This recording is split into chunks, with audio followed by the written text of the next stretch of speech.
Thanks for logging on to abc15.com. I'm meteorologist Iris Hermosillo. We are in for some freezing cold mornings in the valley. A freeze warning for parts of the southeast valley this morning and more freeze alerts for the entire Phoenix metro area tonight into Wednesday morning. And the afternoons are going to be chilly as well. This is all thanks to that cold front that rolled in on Monday.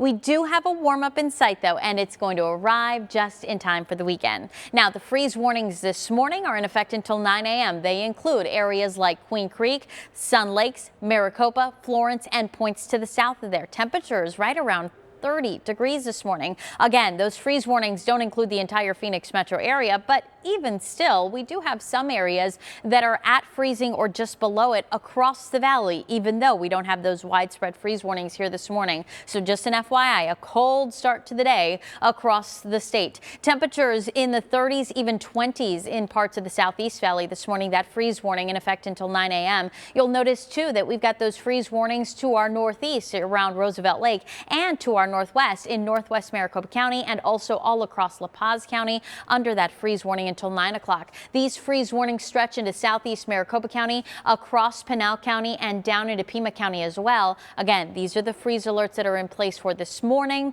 We will see a new round in place tonight into tomorrow morning. Now, after a very cold start this morning with temperatures in the 30s, by this afternoon, we're only warming into the 50s. Yesterday, we reached a high of 65 in Phoenix. Today, only 55. So we're talking a 10-degree difference here by this afternoon, well below that 30-year average. A high of 53 in Queen Creek, 54 in Ahwatukee, and 55 in Peoria. This afternoon, we won't even make it to the 30s in spots like Flagstaff. A high of 28 degrees there, 29 for the Grand Canyon. And here's the deal. Breezes through the afternoon will make for wind chills that are about 10 to 15 degrees colder than what the actual air temperature is. So very cold across northern Arizona through the day today. Then tonight, here are those freeze warnings that go in effect at midnight and remain in effect through 9 a.m. Wednesday. We've got freeze warnings for the entire Phoenix area and points to our southwest, and we have hard freeze warnings in the dark blue across Pinal County. That's where temperatures are going to drop into the 20s.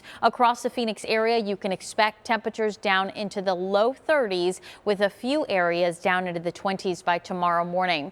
34 for a low in Phoenix. Casa Grande will cool to 27 degrees by tomorrow morning. Temperatures will be back down into the single digits to teens across northern Arizona by Wednesday morning. Overnight lows across the valley. Look at those temperatures down to 29 in Queen Creek, 28 in the Santan Valley, only 31 by tomorrow morning in Gilbert, 30 degrees in Chandler, and we'll see those lows right around 31 degrees from Buckeye to Goodyear to Levine.